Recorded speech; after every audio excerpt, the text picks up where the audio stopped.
जय श्री महाकाल मित्रों, एस्ट्रोसन चैनल में आप सबका हार्दिक स्वागत, अभिनंदन। मित्रों, आज बात करेंगे जन जन की आस्था का केंद्र लोक देवी मां स्वरूपा भटियानी के बारे में, जिनका जन्म राजस्थान के पश्चिमी क्षेत्र जैसलमेर में हुआ, जिनका विवाह जसोलगढ़ ठिकाने में, जिसको प्राचीन काल में मालानी क्षेत्र कहा जाता था, के ठाकुर राव कल्याण सिंह के साथ हुआ। मालानी क्षेत्र सूरमाओं की जमीन भी रहा, संतों की जमीन भी रहा और सत्यों की जमीन भी रहा।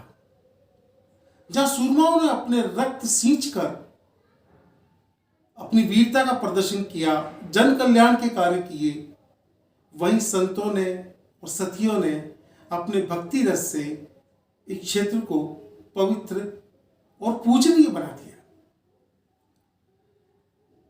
मां स्वरूपा भटियानी आज लोक देवी के रूप में जन जन में मानी जाती है।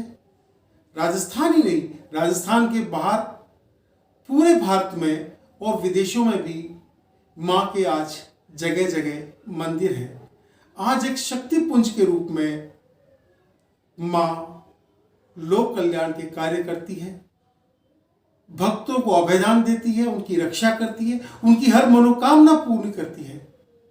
कहते हैं कि जगदम्बा के ही रूप ने 3 बार इस मालानी क्षेत्र में, इस राजस्थान के पश्चिमी क्षेत्र में जन्म लिया। मां स्वरूपा भटियानी जी के बारे में बताया जाता है कि इन्होंने 3 बार जन्म लिया, तीनों ही बार भाटीकुल में जन्म लिया, जिसमें से एक रूप लाल बाईसा के रूप में वो आज जन्म कुंवारी रही, दूसरा रूप में रानी रूपा दे के रूप में प्रसिद्ध हुई, एक भक्त के रूप में। राव मल्लीनाथ जो जसोलगढ़ के ही राजा थे, मालानी क्षेत्र के राजा थे, उनकी पत्नी के रूप में, और तीसरा रूप मां स्वरूप बाईसा के रूप में इन्होंने जन्म लिया जैसलमेर के भाटीकुल में ठाकुर जोगीदास जी के घर पे, जिन्हें जोगरा सिंह जी भी कहा जाता है। जैसलमेर जिले के जोगीदास गांव में इनका जन्म हुआ। इनका जन्म विक्रम संवत 2025 को हुआ। इनका विवाह मालानी के राजा, जसोलगढ़ के राजा राव कल्याण सिंह, जिन्हें कल्याणमल भी कहा जाता है, के साथ हुआ। राव कल्याणमल की 2 पत्नियां थी।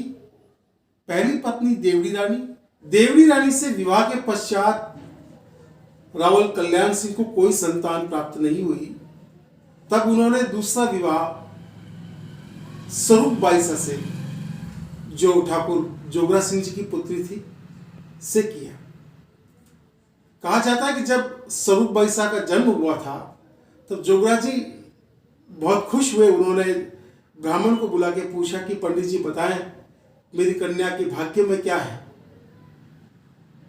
तो पंडित जी ने उनकी जन्म कुंडली और जन्म समय देखकर कहा कि ठाकुर साहब, ये कोई साधारण कन्या नहीं है, आप ये मानिए कि आपके घर में साक्षात देवी जगदम्बा ने ही जन्म लिया है।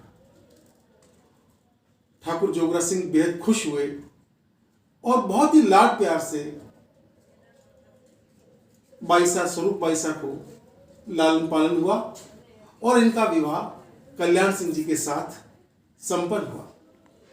कल्याण सिंह जी के साथ विवाह होने के पश्चात ही इन्हें एक पुत्र रत्न की प्राप्ति हुई, जिनका नाम लाल सिंह रखा गया, जिन्हें लाल बना के नाम से लोग जानते हैं, पूजते हैं, मानते हैं।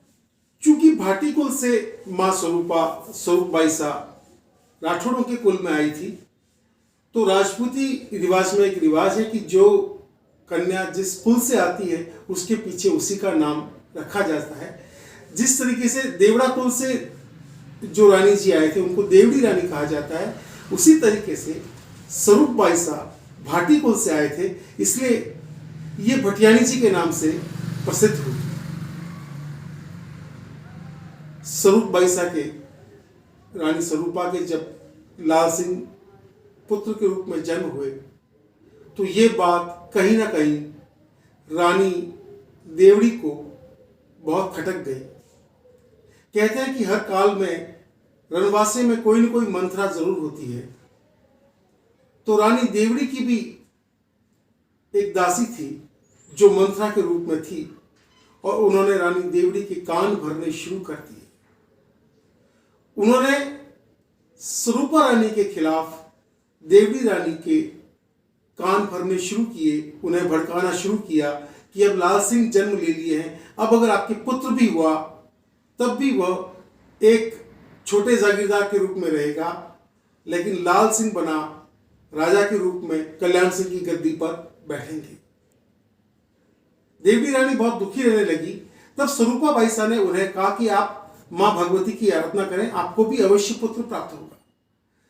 देवड़ी रानी ने मां भगवती की आराधना की, उन्हें भी पुत्र हुआ, परंतु ये मन में कहीं न कहीं कसक उस दासी के द्वारा रोज कान भरने के कारण रही कि मेरा पुत्र राजा नहीं बनेगा, बड़ा पुत्र लाल सिंह ही राजा बनेगा।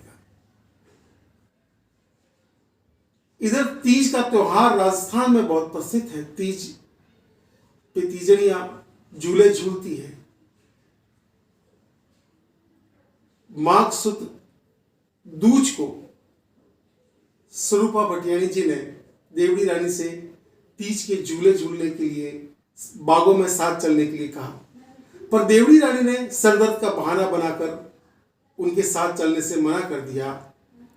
उस दिन उनके मन, दिमाग, विचार सब में विष घुल रहा था। वो एक बहुत गहरी साजिश को रचने जा रही थी। जैसे ही स्वरूपा रानी जी तीज के व्रत करके झूले झूलने के लिए जा रही थी सावन के, देवड़ी रानी ने पीछे से दूध में विष मिला दिया। चूंकि मां स्वरूपा अपने पुत्र लाल सिंह को देवड़ी रानी के भरोसे छोड़ के गई थी, थोड़ी देर में बालक भूख के कारण चिल्लाने लगा, तो देवड़ी रानी ने और उस दासी ने विष मिला दूध लाल सिंह बना को पिला दिया। वो मासूम इस चीज को समझ नहीं पाया, दूध पी गया, और दूध पीते ही लाल सिंह बना की अकाल मृत्यु हो गई। थोड़ी देर में जब स्वरूप बाईसा बगीचे से घूमकर वापस लौटी तो पुत्र को झूले में मृत पाया। मां क्रोध और दुख की अग्नि में जल उठी, और उसी वक्त उन्होंने क्रोधवश अपने सतीत्व को जागृत करके अपने प्राण त्याग दिए। उनके प्राण त्यागने की सूचना मिलते ही राव कल्याण सिंह दौड़े दौड़े रनिवास में आए। जब उन्होंने देखा कि मेरे पुत्र लाल सिंह और रानी स्वरूपा दे दोनों की मृत्यु हो चुकी, दोनों का स्वर्गवास हो चुका है, तो बेहद दुखी हुए। बाद में उन्हें पता चला कि ये सारी साजिशन देवड़ी रानी ने ये सब कृत्य किया है। अब देवड़ी रानी को भी बड़ा पछतावा हुआ। वो दुखी होकर मां की देह के आगे रोने, चीखने, चिल्लाने लगी और अपने कुकर्ते के लिए माफी मांगने लगी कि मां, आप तो शक्ति स्वरूपा थी, आपको तो सब पता था, आप तो जानती थी, आप अपने पुत्र को भी जीवित कर सकती थी, मुझे भी सद्बुद्धि दे सकती थी, पर आपने ये मार्ग क्यों चुना? मुझे माफ करें, मुझसे बहुत बड़ा गुनाह हो गया।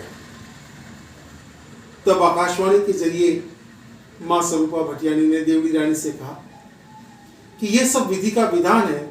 मैंने अपने वचनों के तहत तीसरी बार स्कूल में पत्नी के रूप में आना स्वीकार किया था। आप चिंता न करें, आपकी पुत्री माया के भाई होगा प्रताप सिंह, और प्रताप सिंह के लड़का होगा सवाई सिंह, वो भी मेरी ही तरह दुनिया में पूजा जाएगा। तो मां के शक्ति स्थल पर, वहां पर भूमिया सवाई सिंह जी, जो गायों की रक्षा के लिए अपने प्राणों का बलिदान दिया, शीश कटा और धड़ लड़ा, तो आज इस शक्ति स्थल पर मां स्वरूपा भटियाणी साहब, सवाई सिंह जी, भूमिया जी और लाल बना, तीनों की पूजा समान रूप से होती है। कल्याण सिंह ने ये समाचार जैसलमेर उनके पीहर भेजे। जब वहां से दो डाडी, ताजिया और शंकरा, दो मंगनियार वहां से जसोलगढ़ आए और जैसे किले में घुसे तो कल्याण सिंह ने उनसे कहा कि आपकी स्वरूपा भटियानी जी की तो मृत्यु हो गई है, वो देवलोक हो गए, स्वर्गवास हो गया है उनका। उन दोनों मंगनियारों को इस बात पर भरोसा नहीं हुआ, वो दोनों शमशान घाट में चले गए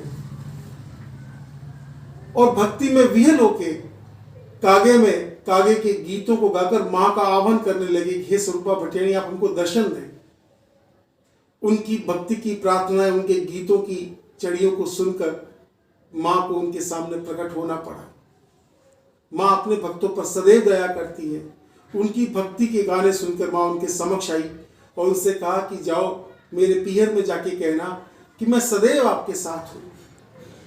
और निशानी के तौर पर सोने के पायजेब और अन्य आभूषण उन मंगनियारों को दिए और एक चिट्ठी दी कि राव कल्याण सिंह से जाकर कहना कि आज से ठीक 12वें दिन आपकी भी मृत्यु हो जाएगी। मंगनियार जब वापस कल्याण सिंह के दरबार में आए, उनसे कहा कि हमें मां ने दर्शन दिए हैं, स्वरूपा भटियानी साहब ने दर्शन दिए हैं और ये बात कही है और ये हमको गहने उन्होंने गिफ्ट भेंट किए हैं और आपके लिए ये पत्र भेजा है। कल्याण सिंह जी को इस बात पर भरोसा नहीं हुआ। उन्होंने मंगनियारों की विदाई की। मंगनियारों की विदाई के बाद राव कल्याण सिंह अपने कुछ लोगों को लेकर शमशान घाट कागा में गए और वहां पर जाकर एक चमत्कार देखते हैं कि जिस स्थान पर, जो स्थान निर्जन था, जहाँ कोई पेड़ पौधा नहीं था, जहाँ माँ की चिता की अग्नि शांत हुई थी, उसी जगह पर एक हरी भरी खेजड़ी का पेड़ था। राव कल्याण सिंह इस सब चीज़ों को देखकर बड़े चमत्कृत हुए और उन्होंने उसी जगह माँ भटियानी जी का मंदिर बनाया। बोलिए माँ स्वरूपा भटियानी जी की जय। अगर कोई भूल चूक रही हो तो माँ माफ करे, क्योंकि माँ की कथाएं, माँ की चमत्कार अनंत है जिन्हें शब्दों में पिरोना बहुत मुश्किल है। मैं थोड़े में भी बहुत कुछ बोल गया हूँगा, कुछ चूक रह गई होगी तो माँ मुझे माफ करे।